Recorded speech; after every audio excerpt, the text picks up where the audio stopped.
Hello दोस्तों, मेरा नाम मनीष शर्मा है। मैंने कल 13 अप्रैल को लास्ट शिफ्ट में आरबीआई असिस्टेंट की एग्ज़ाम दी थी और मैं अपने अटेम्प्ट बताता हूँ कि मैंने कितने कितने किए थे।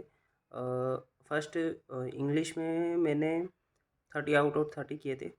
अच्छा था पेपर, मतलब ड्यूएबल था। इतना बोल रहे हैं सब कि टफ था, लेकिन हाँ ठीक है, ड्यूएबल था। और जिसमें मैंने अच्छे, मतलब 2-3 मिनट पहले कर लिया था। ज़्यादा टाइम नहीं लगा था। और उसमें कुछ क्वेश्चन थे, जैसे कि एक लॉक्स का सिनोनियम पूछा गया था और एक हंगरी हंगरी का अपोजिट पूछा गया था। और एक एक दो ऐसे डाउट था जिसमें तीनों वाले थे कि मैच द कॉलम में कि 3 आएंगे या 2 आएंगे, ऐसा कुछ कि ऑल वाला आएगा या फिर सिर्फ एक दो का वो दिया गया था कि वो आएगा, ऐसा कुछ था। तो हाँ, हो गया था ये। और आपको कोई डाउट हो तो आप भी कमेंट सेक्शन में पूछना ज़रूर। और सेकंड मैथ्स ओपन हुआ था।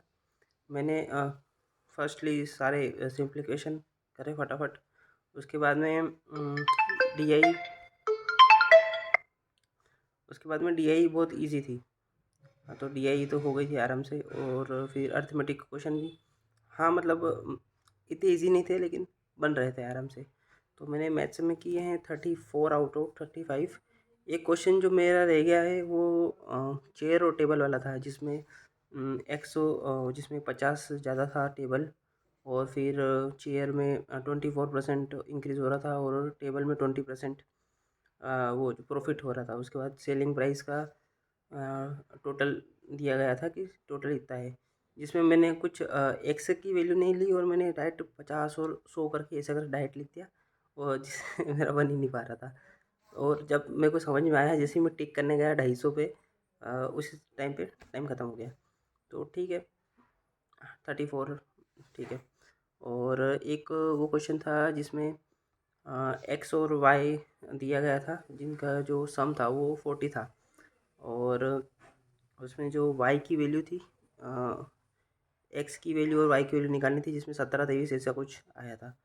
और हाँ ठीक है, बाकी अच्छा था पेपर। और रीजनिंग रीजनिंग भी अच्छी थी। जैसे रीजनिंग में मैं बनाते जा रहा था तो बनते जा रहे थे, ऐसा नहीं कि हाँ ठीक है, बन रहे थे आराम से। तो रीजनिंग में मैंने किए हैं 35 आउट ऑफ 35। और जिसमें एक वर्ड फॉर्मेशन वाला क्वेश्चन था, और जिसमें मेरा तो कुछ नहीं बना है। और एक जो फॉरवर्ड बैकवर्ड वाला क्वेश्चन था, जिसमें मेरे 3 वर्ड बने थे। और ठीक है, अच्छा गया। आप भी अपना बताइए कि आपका कैसा पेपर गया, है ना। Thank you.